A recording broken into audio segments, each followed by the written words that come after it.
In this section, we're going to look at patterns, and then from those patterns, complete a process of factorization for cubes.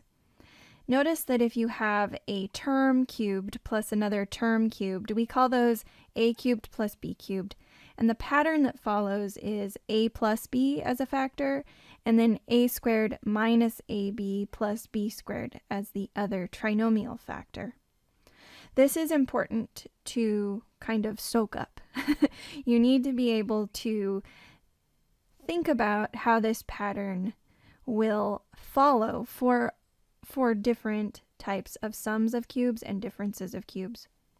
Let's look at some helpful hints that should allow you to get through this factorization process faster. The first one is when factoring a sum or difference of cubes, it is helpful to remember the most common perfect cubes, such as 1 cubed is 1, 2 cubed is 8, 3 cubed is 27, 4 cubed is 64, 5 cubed is 125, and 6 cubed is 216. Remember that when you have something cubed, it means if you were to undo that multiplication, those numbers would be multiplied to themselves 3 times. It may also be helpful to remember the acronym SOAP, S-O-A-P, which stands for same, opposite, and always positive. This will be helpful when looking at the signs of your sum or difference of cubes. So let's look at some exercises, and I think that will clarify some of the patterns.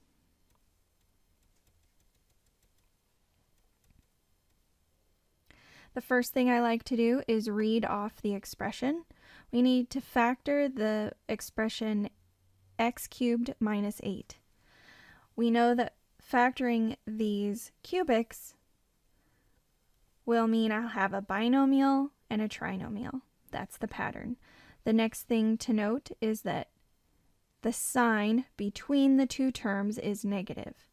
So we'll use SOAP, same, opposite, and always positive, to identify the signs to place in between the terms in my binomial factor and my trinomial factor. The sign will be the same in the first factor, opposite as my first sign in my second factor, and always positive, so a positive again. Now I will replace the first entry in my binomial with the cube root of x cubed, which is just an x. And I'll replace the second empty space in my binomial with the cube root of 8, which is a 2. And then from there on out, we just look at the first term in the binomial and the second term in the binomial to figure out what to put in the remaining empty spaces in the trinomial. We take the first term, x, in our binomial and square it. So first term in binomial squared. And then for our last term in the trinomial, we do the last term in binomial squared, which would be 4. And then for the middle term, it's the product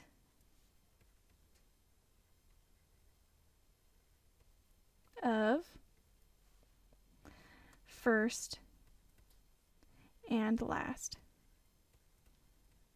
So x times 2 is just 2x. That's our middle term.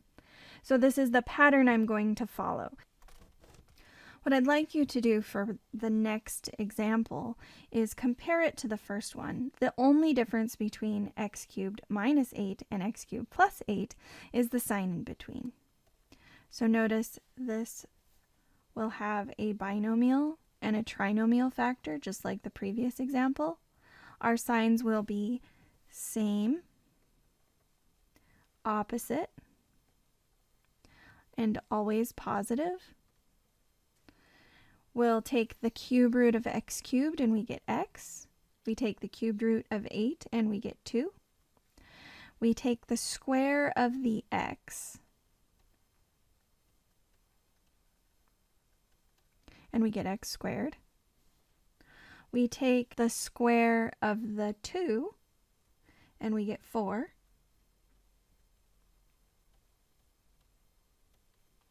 And then we take the product of x and 2, and that gives me 2x.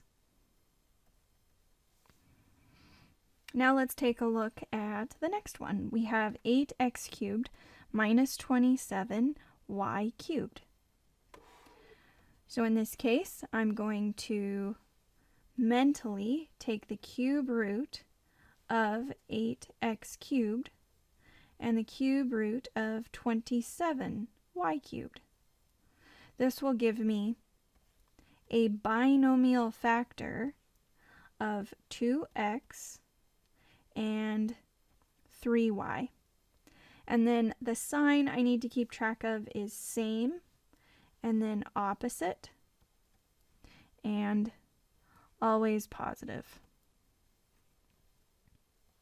Now I'm going to fill in all the remaining pieces. I have square of 2x is 4x squared. Square of 3y is 9y squared. And the product of the two will give me 6xy. Let's take a look at the next one. We have m to the 6th plus 27n to the 3rd. Taking the cube root of m to the 6th would give me m squared. Taking the cube root of 27n cubed would be 3n.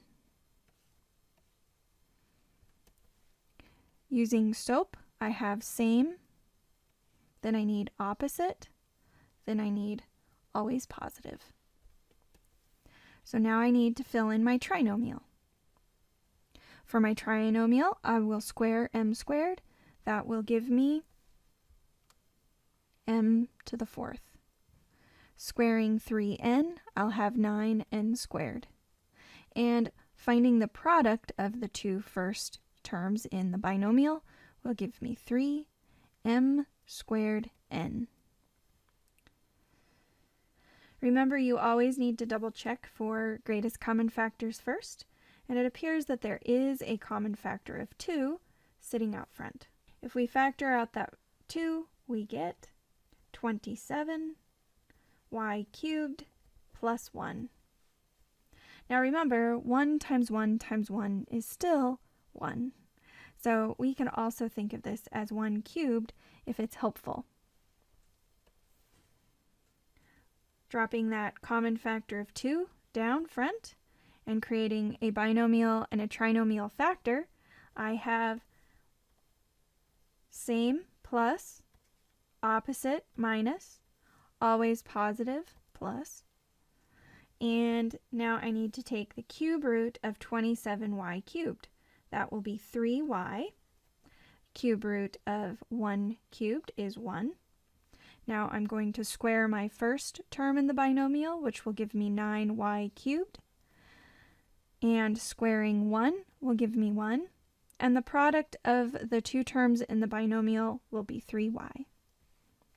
In this next exercise, we have 250x squared y to the 6th plus 128 x squared z to the 6th. Now notice we have a common factor of x squared.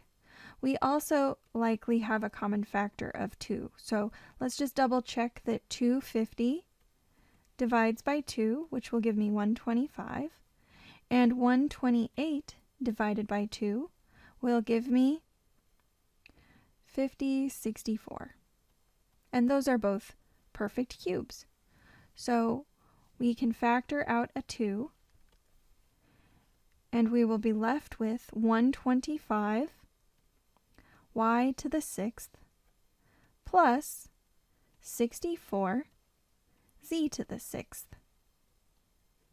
And then we can factor this further. We'll have a binomial and a trinomial. We'll drop down the common factors. I'll have signs of plus, minus, plus, and my two binomial terms will be 5 and y to the second, and 4 z to the second. Squaring 5y squared will give me 25y to the fourth. Squaring 4z squared will give me 16z to the fourth. And finding the product of both terms in the binomial will give me 20y squared z squared. We have two more examples. The first one is ab cubed plus 125a. That has an obvious common factor of a. If I factor that out, I'll have b cubed plus 125, and that is a sum of cubes. So I'll have a times b plus 5 times the quantity b squared minus 5b plus 25. In the next exercise, we have x to the 6a minus y to the 3b. We can factor that because it is a difference of cubes. If I took the cube root of x to the 6a, this would be the same as x to the 6a divided by 3, which would be the same as x to the 2a. That's just a little refresher on indexes as fractional exponents. So let's replace the first space in my binomial with x to the 2a. Same sign, so minus y to the b. And then we'll square the first term. That will give me x to the 4a. We'll square the last term, which will give me y to the 2b. And then we'll take the product of the two. Now remember, when you multiply bases, they have to match for your exponents to be able to add together. So in this case, it's just listing them out. X to the 2a, y to the b. And then for the signs, we have a minus, so it's going to be same, opposite, and always positive. So plus plus in the trinomial.